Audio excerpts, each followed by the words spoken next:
ओम शांति। यूं तो हर एक बच्चे के मम्मा के साथ के अपने अपने अनुभव हैं। जितने भी ब्रह्मा कुमार ब्रह्मा कुमारी हैं, सबने मम्मा की पालना लेते हुए अपने अपने अनुभव सभी ने शेयर किए हैं। बहुत सारे शेयर किए हैं कि कैसे मम्मा एक एक बच्चे का ध्यान रखते हुए, उनको वात्सल्य देते हुए, उनको सद्भावना सद्गुणों से सजाते हुए कैसे आगे बढ़ाती थी, कैसे अपना बनाती थी, कैसे शिक्षाएं देती थी। लेकिन फिर भी कुछ एक अनुभव हम यहाँ पे शेयर करते हैं। मम्मा जो त्याग की मूरत, प्योरिटी की रॉयल्टी में रहने वाली, सद्भावना, गंभीरता, नम्रता, प्रेम की मूरत, अपने गुणों से दूसरों को सजाने वाली, अपनी योग की दृष्टि और योग की शक्ति से हर बच्चे में बल भरने वाली मम्मा जब राधे के नाम से यज्ञ में आई थी तो उम्र केवल 17 वर्ष की थी। घर में राधे की शादी की बात भी चल रही थी। एक दिन बाबा ने राधे से पूछा, राधे तुमको पीतांबरधारी से शादी करनी है या सूट बूट वाले से? इस ज्ञान से स्वयं का कल्याण और विश्व का कल्याण करना है या शादी करके घर संभालना है? सोच विचार करके मुझे बताना। बाबा ने राधे को 24 घंटे का समय दिया था जवाब देने के लिए, लेकिन राधे ने एक पल में ही भविष्य जीवन का फैसला ले लिया और उसी पल बाबा को उत्तर दिया, बाबा मैं गिरधर गोपाल की वही राधे हूँ।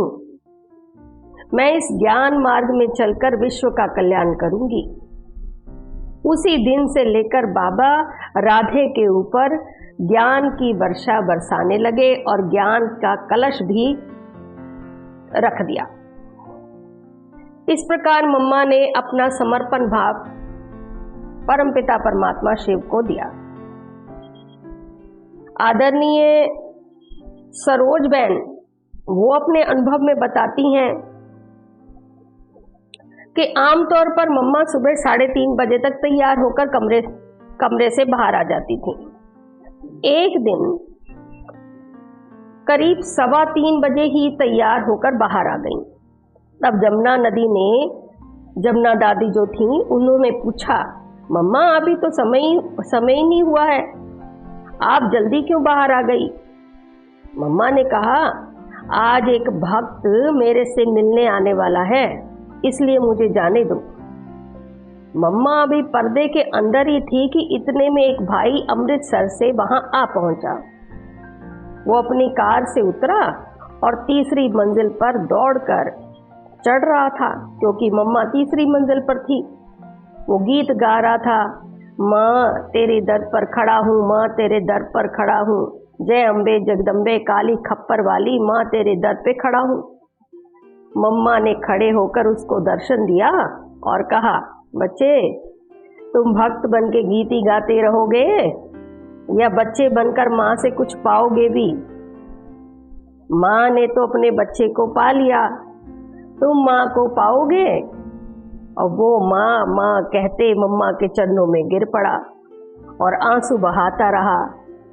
फिर मम्मा ने उसको क्लास में बिठाया, ज्ञान समझाया, भोग खिलाया। इस प्रकार मातेश्वरी जी भक्तों को भी संतुष्ट करती थी और उनके आगमन का आभास जो था ना, उन्हें पहले ही हो जाता था। मम्मा बच्चों की और भक्तों की आश पूर्ण करने वाली कल्पतरु थी। मम्मा ने अपने बच्चों को बहुत ही प्यार से शिक्षाएं देकर आगे बढ़ाया था। आदरणीय हमारे भ्राता जगदीश चंद्र जी मम्मा के संदर्भ में अपने वाक्य बताते हैं कि दिल्ली में एक व्यक्ति था जो अपनी पत्नी को बहुत तंग करता था। पवित्रता के कारण उसके घर में झगड़ा होता था, अपनी पत्नी की मार पिटाई करता था, बहुत बार कहता था कि तुम घर से निकल जाओ। पास वालों और रिश्तेदारों से वो कहता था कि ऐसे करती है, वैसे करती है, जब से ये सत्संग में जाती है तब से घर में ठीक सेवा नहीं करती है, बच्चों की ठीक देखभाल नहीं करती है। वो गलत बोलता था, सारी बात गलत बोलता था, क्योंकि जो असली बात थी वो तो पवित्रता की थी। अब वो कैसे बोल सकता था? तो वो बहुत बिगड़ा हुआ था अपनी पत्नी पर। एक दिन उस बहन को उसने घर से निकाल ही दिया, अपनी पत्नी को निकाल ही दिया। हमने उसको एक महिला आश्रम में रखा। भ्राता जी बता रहे हैं कि अपने महिला आश्रम में रखा कि जब तक उसका फैसला ना हो। अब उस समय दिल्ली में राजौरी गार्डन में मम्मा आई हुई थी, तो भ्राता जी भी महिला आश्रम के प्रधान को मम्मा से मिलाने के लिए ले जा रहे थे। इस बीच जिसने अपनी पत्नी को घर से बाहर निकाला था, उस व्यक्ति को यह समाचार मालूम हुआ कि मम्मा वहां आई हुई है, यानी दिल्ली में राजौरी गार्डन में मम्मा आई हुई है। तो वह हमारे सेंटर से, वो हमारे से पहले ही सेंटर पर पहुंच गया और दरी यहाँ वहां फेंकी, बल्ब तोड़ दिया, कुर्सियों को इधर उधर फेंक दिया, काफी अपना तमाशा सा दिखाया, जोश दिखाया, झगड़ा भी किया। बोलने लगा मम्मा कहाँ है, मम्मा से मेरी बात कराओ, आज मैं अपना फैसला करा के ही जाऊंगा। अब बहनें तो सारी डर गईं कि ये तो झगड़ा करने आया है, हम कैसे इसको शांत करें। कोई भाई उस समय था नहीं वहां पे सेंटर पर। मम्मा सबसे ऊपर की मंजिल पर थी। उसने फिर बोला मम्मा कहाँ है, आप लोगों ने मम्मा को छिपा कर रखा है, बाहर क्यों नहीं आती है, मुझे उनसे बात करनी है, मेरे से बात कराओ। बहनों ने कुछ सुना नहीं, तो वो अपने आप ही उस मकान में घुसा और मम्मा को ऊपर नीचे ढूंढने लगा, लेकिन उसको कहीं मम्मा नहीं मिली। आखिरकार वो सबसे ऊपर की मंजिल पर चला गया। वहां एक चारपाई थी और एक कुर्सी थी, कुर्सी पर मम्मा बैठी थी। अब जब वो व्यक्ति वहां पर गया तो मम्मा कुर्सी से उठी और चारपाई पर बैठ गई।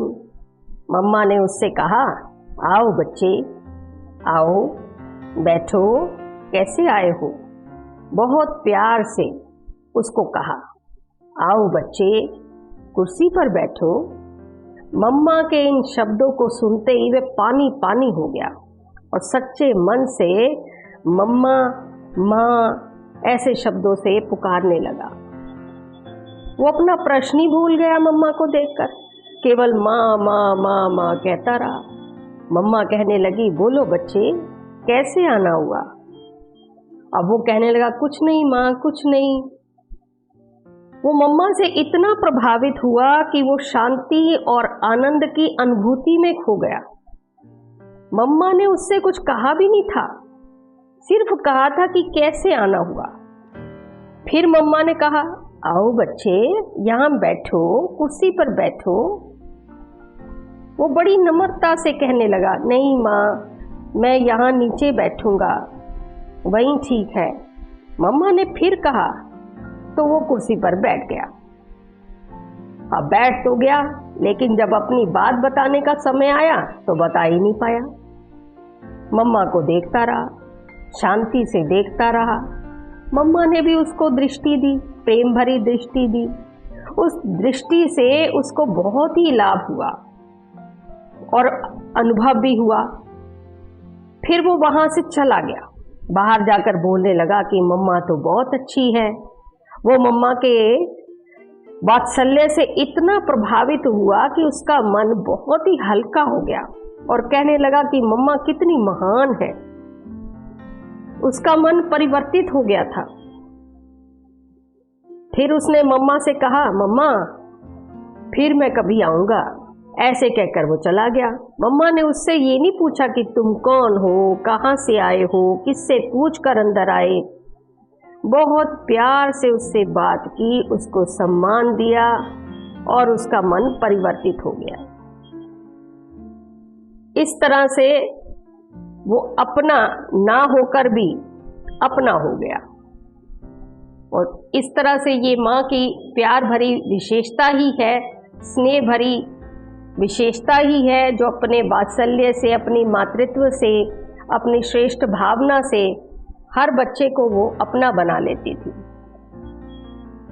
उन दिनों में कई लोग बाबा की भी निंदा करते थे, यज्ञ बस अपनी निंदा तो सुन लेता, चलो उसके बाद संस्था की भी निंदा करे तो भी बर्दाश्त कर लेता था। खास करके जब कोई बाबा की निंदा करने लगे, जिससे हमारा अनन्य प्यार है, हमने जिससे जीवन पाया है, उसके लिए कोई उल्टा सुल्टा या खराब बोले तो किसी को भी उत्तेजना हो जाती थी। लेकिन ये भी नहीं होना चाहिए। ये मम्मा का जीवन देख करके हमने सीखा कि हर बच्चे का अपना पार्ट है, क्यों किसी के बारे में उत्तेजना रखनी है। उसको पता ही नहीं है कि ये बाबा कौन है, तो इसलिए किसी से भी घृणा नहीं करनी, ये मम्मा शिक्षा देती थी। लेकिन ये भी नहीं होना चाहिए कि ये मम्मा का जीवन देख, जब तक कोई आदर्श सामने ना हो तो व्यक्ति किसका अनुसरण करे। तो कोई सामने ऐसा आदर्श तो होना ही चाहिए ना। महात्मा की परिभाषा तो ये है कि जो मन वचन कर्म से एक है, अंदर बाहर से एक है। मम्मा का जीवन जो था वो एकदम निर्मल, एकदम दर्पण की तरह था। कोई भी उनके पास आकर बैठे, चाहे वो अपना हो पराया हो, यही कहता था ये मेरी मम्मा है।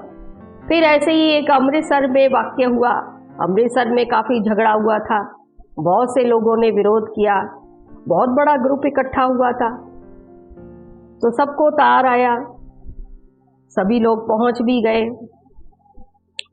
सुबह पहुंच गए, योग में एक गीत बज रहा था, वहां करीब 1500 लोग इकट्ठे हुए थे। वो लोग बाहर खड़े होकर वो गीत सुन रहे थे, दरवाजा बंद था। वो लोग बार बार दरवाजा खटखटा रहे थे कि हमें अंदर आने दो, हमें मातेश्वरी जी से बात करनी है। और बहनें अंदर बैठी थी, उन्होंने दरवाजा नहीं खोला। फिर आखिर उन लोगों ने दरवाजा तोड़ दिया। तब बहनों ने कहा, अभी मातेश्वरी जी आप लोगों से नहीं मिलेंगी। वे और ही बिगड़ गए कि हम इतने लोग आए हैं तो वे कैसे नहीं मिलेंगी हमारे से, हमें सिर्फ 5 मिनट मिलना है, अब नहीं मिलेंगी तो कब मिलेंगी, बाद में आप कहेंगे कि वो चली गई, इसलिए हम मिलकर ही जाएंगे। जब दरवाजा तोड़ा तब उनमें फिर 5 से 6 लोग जो हैं मातेश्वरी जी से बात करने के लिए मुकर्रर किए गए।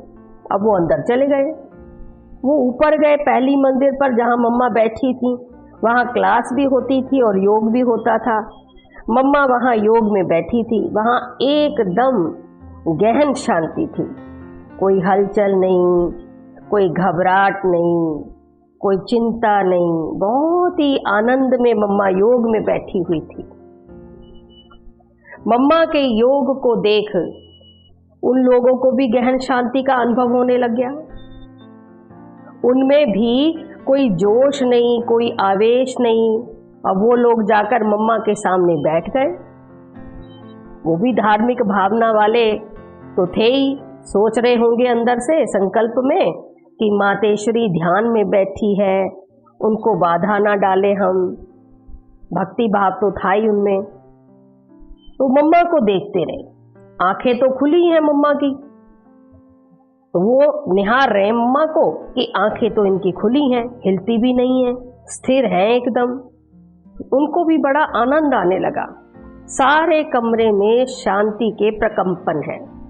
उनको अनुभव हुआ कि ये तो पवित्र हैं, कमल पुष्प समान है, कमल निवासिनी है। उनको ऐसे कई प्रकार के अनुभव हुए। वो थोड़ी देर बैठे रहे और कुछ समय के बाद मम्मा की आंखों की ओर देखने लगे। मम्मा के नेत्रों से जैसे नूर ही नूर दिखाई पड़ता था, जैसे कोई टॉर्च की लाइट फेंक रहा हो ना, तो मम्मा के चारों तरफ तो प्रकाश ही प्रकाश उनको दिखाई पड़ता था। ये क्या है, वो समझ तो पा नहीं रहे थे, परंतु इतना तो समझ लिया उन्होंने कि इनके पीछे बहुत बड़ी साधना की शक्ति है। इन्होंने साधना की है, वरना कोई सामान्य महिला अनजान व्यक्तियों को देख के डर जाएगी, जोर जोर से चिल्लाएगी, झगड़ा करेगी। परंतु ये तो एकदम शांत है, निश्चल है। शांति की शक्ति से मम्मा ने उनको भी शांत कर दिया। उस समय शांति की शक्ति देने की जरूरत थी और कुछ बोलने की आवश्यकता भी नहीं थी। उन निर्बल आत्माओं को मम्मा ने शांति की शक्ति दी। और वो कुछ देर बैठे रहे। उनको लगा कि अब कुछ बोलना भी नहीं चाहिए। उन्होंने समझ लिया कि जिस जगह हम बैठे हैं वहाँ शांति में रहना ही ठीक है। उनको ये भी लगा कि यहाँ थोड़ी भी आवाज़ होना अच्छा नहीं लगता। खुद उनको एहसास हुआ कि ये कोई आवाज़ से ऊपर की दुनिया है। ये असाधारण बात है जो एक जगह पर एक ही भंगिमा में यानी आसन में एक ही आसन पर काफ़ी देर तक बैठी रहे। शरीर को साध लिया, नेत्रों को साध लिया, मन को भी साध लिया। इसलिए इतना स्थिर जो बैठी हैं ये तो महान हस्ती हैं। उनमें कुछ ऐसे भी थे जिन्होंने धार्मिक पुस्तकें भी पढ़ रखी थी, भक्ति की थी। वो जानते थे कि योग ऐसा होता है, उसके आसपास ऐसी शांति होती है। तो इस प्रकार आए हुए वो लोग अपनी शत्रुता भूल गए और खुश होकर वहां से चले गए। नीचे जाकर वो मम्मा की प्रशंसा करने लगे। आज भी बाबा हमसे बार बार कहते हैं कि बच्चे, आपके योग की अवस्था ऐसी हो जिससे मनसा सेवा कर सको। अंत में ऐसी ही सेवा होगी, लोग बहुत घबराए हुए, दुखी, अशांत होंगे। आप दृष्टि देकर उनको शांति की शक्ति देना। मम्मा के जीवन में तो इन सब प्यारी अवस्थाओं को हमने देखा है, जिन्होंने भी मम्मा की पालना ली है। बाबा ने मम्मा को कोई बात बार बार नहीं कही है। यही मम्मा की विशेषता थी कि बाबा ने जब कोई एक शिक्षा दी, दोबारा कहने की जरूरत मम्मा को नहीं रही। जी हाँ कह के मम्मा ने उसको अपने जीवन में लाया। इसको कहते हैं पुरुषार्थ। मम्मा खुद मुरली सुनाती थी, अपनी वाणी चलाती थी, तो कहती थी, जब आप कहते हो कि मैं पुरुषार्थी हूँ, तो आप ये पुरुषार्थी शब्द किस भाव से कहते हो, किस प्रसंग में कहते हो? जब आपसे कोई गलती हो जाती है, नुकसान हो जाता है, तो दूसरों को कहते हो ना कि भाई मैं अभी पुरुषार्थी हूं ना। तो इसका मतलब क्या हुआ कि आप पुरुषार्थी शब्द का भाव ये लेते हो कि पुरुषार्थी माना जिसमें कमियां हो, कमजोरियां हो, गलती व भूल करता हो। ये पुरुषार्थी का मतलब नहीं है। पुरुषार्थी सच्चे अर्थ में उसको कहा जाता है जिसको एक बार कोई बात समझाने के बाद फिर दोबारा समझाने की जरूरत ना रहे। ये है सच्चा पुरुषार्थ। ऐसा पुरुषार्थ हम सभी को करना है। ये हमने प्रैक्टिकल उनके जीवन में देखा और उनकी शिक्षाओं में बार बार सुना और मम्मा ने धारण भी करवाया। मम्मा ने जो शिक्षा दी उसे उन्होंने उसी तरह से पालन किया और फिर आचरण में भी लाया। धारणा युक्त मम्मा ने बाबा के ज्ञान को भी पहले खुद चबा चबा कर पहले धारण किया अपने अंदर, उसके बाद अपने बच्चों को बड़े ही सहज तरीके से सुनाया ताकि उनमें भी धारणा आ सके। मम्मा को कैंसर भी था, छोटी सी आयु थी, लेकिन पुरुषार्थ के साथ साथ उस रोग को भी साथ में शारीरिक स्वास्थ्य के रूप में भोग रही थी। उनके जीवन में ये बहुत बड़ी परीक्षा थी। उन्हें जब ये विकराल रोग ने आ घेरा और उन्हें जब ये मालूम हो गया कि अब उनका ये शरीर अधिक समय तक नहीं रहने वाला है, तब भी वो बड़ी निर्भय निश्चिंत बनी रही। मनुष्य को सबसे अधिक जो डर लगता है वो मृत्यु का होता है और सबसे अधिक चिंता सुरक्षा की होती है। परंतु जब इन दोनों के बारे में पता लग गया तो भी ना कभी किसी ने उनके चेहरे पर या उनके हाव भाव में कोई चिंता देखी, ना कभी कोई डर देखा, लेश मात्र भी डर नहीं देखा। उन्होंने अपना जीवन शिव बाबा को अमृत कर दिया था, अर्पित कर दिया था। उन्हें अटल विश्वास था कि अब जो कुछ होगा उसमें कल्याण ही समाया हुआ है।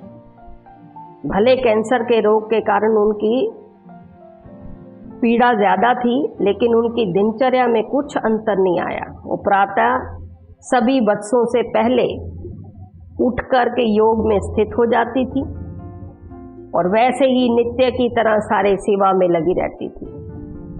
आदरणीय भ्राता जगदीश चंद्र जी ये भी बताते हैं कि जिस दिन उनके शरीर और आत्मा का बिछोड़ा था उस दिन भी वो सभी बच्चों से मिली। उन्होंने बच्चों को माँ का प्यार, स्नेह और मुस्कान की मौन भाषा से में संबोधित किया और उनसे नेत्र मिलन किया और अपने हाथों से हरेक को स्नेह के सूचक यानी सेब और अंगूर प्रसाद और सौगात के रूप में दिए। ये मालूम होते हुए कि वे थोड़े समय की मेहमान हैं या इसके बाद प्रस्थान करने वाली हैं, उनमें किसी प्रकार की कोई व्याकुलता नहीं दिखाई दे रही थी। आखिर एक क्षण ऐसा भी आ गया जब शक्ति सेना की नायिका जगदम्बा सरस्वती ने शरीर से प्रस्थान किया। उन्होंने पहले भी अपना जीवन बाबा की सेवा के लिए समर्पित किया हुआ था और अब बाबा ने समर्पित उनकी आत्मा को आगे और सेवा पर नियुक्त किया। आदरणीय ब्रह्मा कुमारी सत्यवती तिनसुखिया वो भी अपने अनुभव में ऐसे ही बताती हैं कि 24 जून 1965 सुबह 10 बजे मम्मा सबको अंगूर दे रही थीं। किसी को पता तो क्या, किसी ने सोचा भी नहीं होगा कि आज ही मम्मा अपना शरीर त्याग करेंगी। मम्मा को देखने वाले को ऐसा कभी महसूस ही नहीं हुआ। मम्मा मुस्कुराते हुए सबको अंगूर दे रही थीं और साथ में इतनी शक्तिशाली दृष्टि भी दे रही थी, मानो देवी माँ सबको वरदान दे रही है। मैंने भी मम्मा से अंगूर और दृष्टि ली। उस दृष्टि में मुझे लाइट का अनुभव हुआ। मैं मम्मा से पहली बार कलकत्ते में मिली थी, आदरणीय सत्यवती बहन बता रही हैं। उस समय उनकी आयु, मेरी आयु 27 साल की थी। मम्मा मुरली चला रही थी और मैं उनके सामने बैठी थी। मुरली सुनाते समय मैंने मम्मा की आंखों को देखा और मुझे अनुभव हुआ कि जैसे कि उनकी आंखों से रोशनी निकलकर मेरे ऊपर पड़ रही थी। मुझे अनुभव हो रहा था कि मम्मा से मुझे बहुत ही शक्ति मिल रही है, जैसे कोई देवी शक्ति की वर्षा कर रही हो। जो भी मम्मा को देखता था वो उनके व्यक्तित्व से बहुत ही प्रभावित होता था। अनुभव होता था कि ये तो कोई देवी है, इनको सदा देखते ही रहें और इनके नज़दीक रहें, पास में जाके बैठें। इसी प्रकार से ब्रह्मा कुमारी चक्रधारी बहन जो रशिया से हैं वो भी बताती हैं कि दिल्ली में जब माउंट आबू जाने से पहले मम्मा मुझे दिल्ली और कमला नगर सेंटर पर छोड़कर गई थीं। जब मुझे पता लगा कि मम्मा की तबीयत ज़्यादा खराब है, उनको मुंबई से आबू लेकर आए हैं, तो मैं उसी समय अकेली ही आबू चली आई मम्मा को देखने के लिए। जब मम्मा ने शरीर छोड़ा तो वहाँ हम 5 कन्याएं थी। बाबा ने हमसे ही चटाई बिछवाई, उस पर मम्मा की बॉडी रखवाकर हमें ही वहाँ बिठाया था। मम्मा के शरीर को जिस अर्थी पे ले जाना था उस अर्थी को हम 5 कन्याओं ने ही सजाया था, अन्य किसी का हाथ नहीं लगा था। इस प्रकार मैंने मम्मा के शरीर के अंतिम क्रियाकर्म में भी भाग लिया था। वास्तव में बताने वाली बात ये बता रही है कि मम्मा का शरीर अंतिम तक भी यूं दिखाई दे रहा था जैसे उसमें से कोई लाइट निकल रही है, कोई माइट निकल रही है। मम्मा प्रकृति जीत बन गई थी। मम्मा ने अपने शरीर को साध लिया, मन को साध लिया और प्रकृति को साध लिया था। उन्होंने अपने दर्द को इस तरह से बाबा को अर्पण कर दिया, समर्पण कर दिया और बाबा की गोद में जाने के लिए एकदम से अपने आप को पूरी तरह से तैयार कर लिया था। इसी प्रकार से हमारे ब्रह्मा कुमार विद्यासागर भाई जो है दिल्ली से हैं, वो भी अपना अनुभव छोटा सा ऐसे बताते हैं। मातेश्वरी जी को अंत में जो कैंसर रोग ने घेरा था, लेकिन सरस्वती माँ अपने स्वरूप द्वारा उन्होंने अपने आप को प्रत्यक्ष किया कि उनके पास कोई बीमारी है ही नहीं। माँ ने 24 जून 1965 को पुराने शरीर का त्याग किया और मैं 23 जून में ही मधुबन में ही था। मधुबन यानी माउंट आबू में ही था। उन दिनों माँ सरस्वती रोग के कारण कैंसर के रोग के कारण अपने कमरे से बाहर नहीं निकलती थी। फिर भी बाप दादा के महावाक्य स्पीकर द्वारा कमरे में सुनती थी। बोलचाल उनकी बिल्कुल बंद हो गई थी। बाप दादा ने 23 जून को माँ से कहा कि आपको सभी बच्चों को आम देना है, और माँ ने बड़ी खुशी से बाबा की आज्ञा का पालन करते हुए हर बच्चे को स्नेहपूर्ण शक्ति संपन्न दृष्टि देते बड़े आराम से बगैर जल्दबाजी किए आम की टोली दी और स्नेह मिलन करते वरदान दिए। माँ उस समय ऐसी स्थिति में थी कि बैठ भी नहीं सकती थी, क्योंकि कैंसर का रोग पूर्ण रूप से अपना आक्रमण कर रहा था। लेकिन माँ सरस्वती ने प्रकृति जीत का प्रत्यक्ष प्रमाण देते हुए बाबा की आज्ञा का पालन करते हुए अपनी संपूर्णता का साक्षात्कार कराया। मैंने आज तक बहुत कैंसर के मरीजों को देखा है, वो अंत समय असहाय हो जाते हैं, शक्तिहीन होते हैं और अपने असहनीय दर्द से ओत-प्रोत होते हैं, मगर माँ सरस्वती तो ईश्वरीय ज्ञान योग का प्रत्यक्ष प्रमाण देकर इस असाध्य रोग को भी परास्त उन्होंने कर दिया था। 24 जून को माँ सरस्वती जी ने अपने हर्षित चेहरे द्वारा अपनी संपूर्णता को प्राप्त कर इस नश्वर देह का त्याग कर दिया। आज भी हम 24 जून का दिन बहुत ही मौन की अवस्था में शक्ति लेते हुए माँ की स्मृति में बिताते हैं।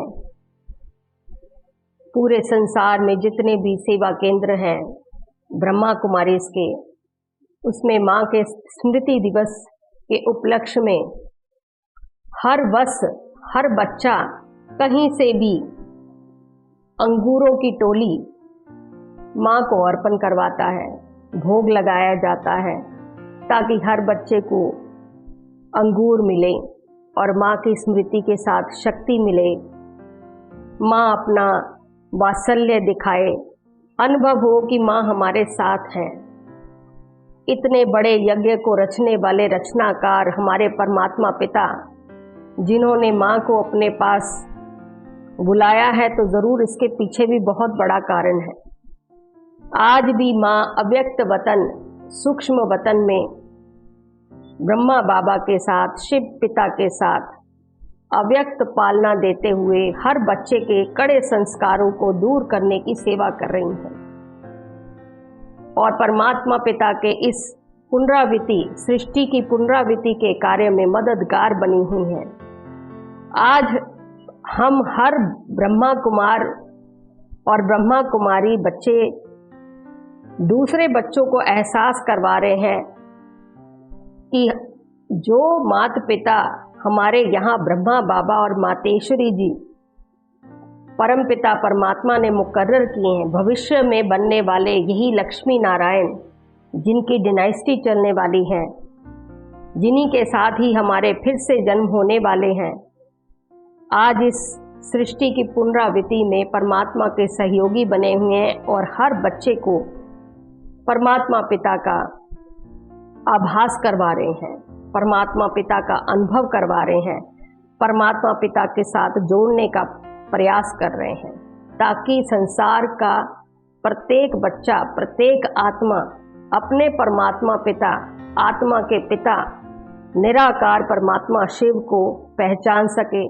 अपने निराकार धाम शांति धाम को पहचान सके, ताकि जो हमारा परमात्मा पिता का ये दिव्य कार्य चल रहा है, कितनी सूक्ष्म रीति से चल रहा है, जो कि तीनों लोकों में चल रहा है, जिसका हमें आभास भी नहीं है, लेकिन कितनी गुप्त रीति से सूक्ष्म वतन, स्थूल वतन, मूल वतन से सभी कार्य होते हुए परमात्मा के हर बच्चा अनुभव कर रहा है।